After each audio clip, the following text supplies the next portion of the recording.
Nga historia e dërguar të Zotit lartësuar, ne sot natyrshëm bëjmë një paralele. Dhe kemi të freskët pamje, dhe kemi të freskët nëna që qajnë, dhe fëmijë të uritur, dhe kemi të freskët mira duar të quara lart, të ngritura me tenxhere bosh.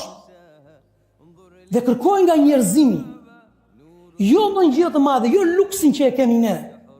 Kërkojnë një garush dhe ushqim, kërkojnë një kafshat.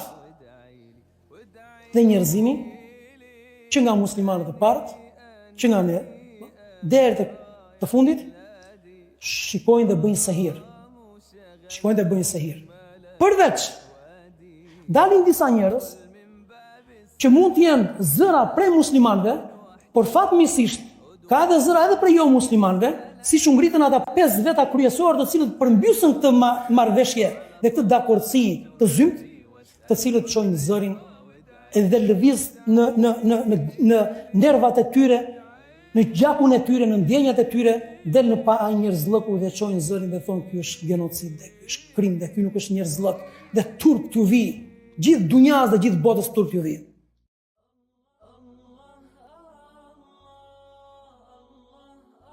Në këtë moment në ra argumentimi i tyre u dorëzuan dhe mbaroi bojkotimi, embargua, shtetërrëthimi, izolimi i besimtarëve, të cilët duruan 3 vite. Orë të nderuar. 3 misioni dërguar i Zotit lartësuar, profecia profetit Alisa, ishte 23 vite. Ka 23 vjet kishte në dispozicion për çuar fenë e Allahut të lartësuar. E dini ku i kaloi 3 vite? 3 vite i kaloi në izolim total, në uri total, dhe në një sprovë dhe një sakrificë ekstreme. Dhe mbaroi. Tani, unë jam i bindur që duke e treguar këtë fragment nga historia e dërguar të Zotit lartësuar, ne sot natyrshëm bëjmë një paralele. Dhe kemi të freskët pamje, dhe kemi të freskët nëna që qajnë, dhe fëmijë të uritur, dhe kemi të freskët mira duar të quara lart, të ngritura me tenxhere bosh. Dhe kërkojnë nga njerëzimi, jo ndonjë gjë të madhe, jo luksin që e kemi ne. Kërkojnë një garush dhe ushqim, kërkojnë një kafshat. Dhe njerëzimi, që nga muslimanët e parë, që nga ne, deri të fundit, shikojnë dhe bëjnë sehir.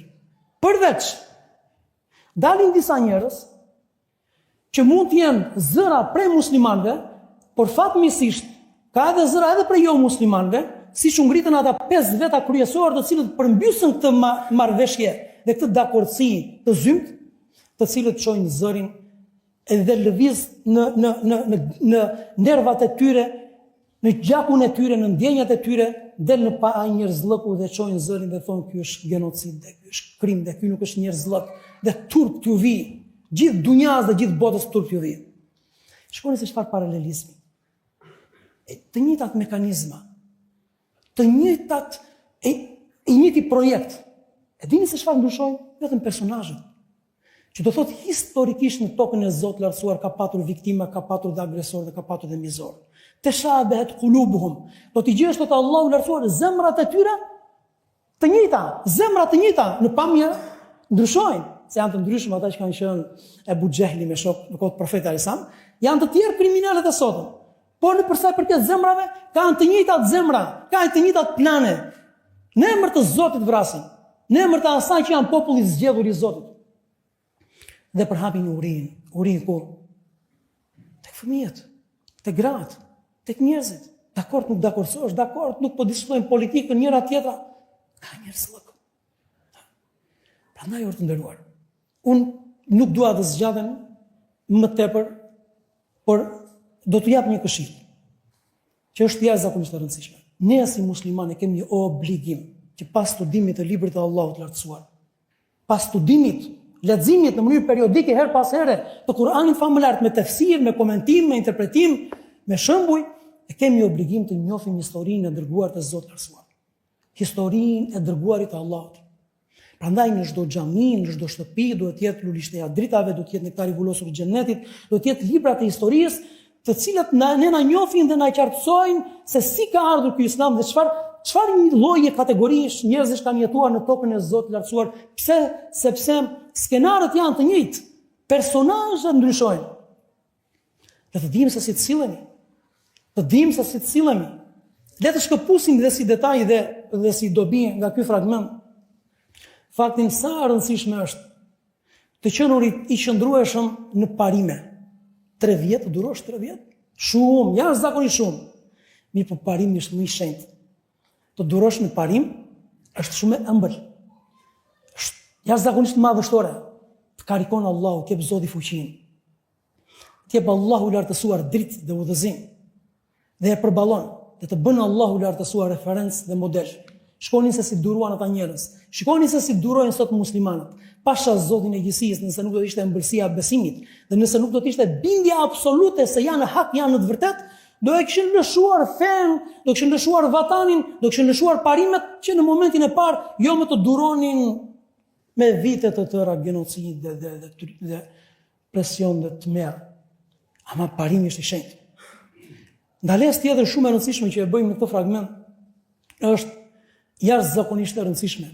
Është ruajtja e lidhjeve farefisnore. Ruajtja e bashkësisë. Besimtari nuk duhet jetojë i vetëm. Vijnë momente të caktuara ku kemi nevojë për njëri tjetrin. Shikoni se si ju bën pranë, ju gjendën pranë të dërguar të Zotit lartësuar dhe besimtarëve, familjarët, fisi, farefisi, njerëzit të afërm të njohur, edhe pse nuk ishin musliman. Prandaj ne shohim që pas adhurimit të Allahut lartësuar dhe pas çuarjes në vend të simboleve të caktuara të kësaj feje, është ruajtja e lidhjeve farefisnore dhe është vllazëria dhe uniteti dhe të qenurit si një trup i vetëm në një bashkësi mes muslimanëve është jashtëzakonisht e rëndësishme, sepse me vëllezër dhe me bashkësi dhe me familjarë dhe me farefis kalohen dhe provat më të vështira dhe i vetëm ti nuk kalon dot as provat më të lehta. Në dalesë tjetër që dhe cekën diçka është njerëz të mirë dhe fisnik dhe parimor do të vazhdojnë të ekzistojnë në tokën e Zotit lartësuar dhe këta në thonjë se janë bela për kriminalët dhe mes tyre ka musliman dhe besimtar, të cilët janë shumica, por ka edhe njerëz të cilët nuk i përkasin fesë tonë, që meritojnë me të vërtet duar trokitjet më të sinqerta për nesh. Ata njerëz të cilët derdhin lot për fëmijët, për gratë, për të moshuarit, për besimtarët, edhe pse me të vërtet nuk i përkasin fesë të tyre, nuk i përkasin, nuk i bashkon një fe. Edhe diçka dhe me të përfundoj, wa asa an takrahu shay'an wa huwa khairun lakum. Do të diçka konsideroni të keqe, thot Allahu lartësuar, mirë, po ajo është e mirë. E di se çfarë ndodhi pas 3 viteve? Duke sikur 3 vite ishin pezullimi i davetit, pezullimi i aktivitetit, apo sikur këto 3 vite mori revansh të madh pa besimtarët, avancoi kufri, mohimi dhe pa besimtarët dhe muslimanët dukeshin sikur ishin drejt shuarjes, apo jo? Njëjtë, bëjmë sot paralelen siç mund të bëjmë paralelizëm sot me vëllezërit dhe motrat tona sot në Palestinë. E dini se çfarë ndodhi? U aktivizua ndërgjegja njerëzore. U aktivizua siç u aktivizohet sot ndërgjegja e botës e njerëzve.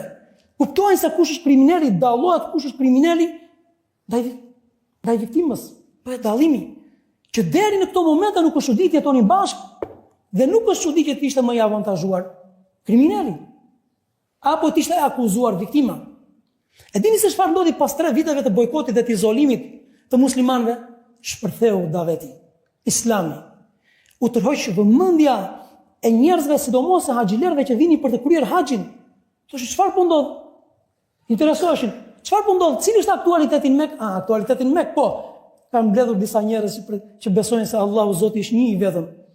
Dhe besojnë se Zoti një të vetëm, i kanë izoluar në një luginë aty në një gryk dhe nuk as nuk i ushqejnë, kanë bojkotuar dhe kanë bërë embargo totale. Kush e ka bërë diçka të tillë? Ata që njiheshin deri dje në mesin e arabëve në gadishën arabik si fisnik dhe si bujar dhe si ushqenin haxhilerët e ishin njerëz me fjalë që bënin gara për bujari, sot torturonin njerëzit për kafshatën e gojës. Tërhoq vëmendja e kujt?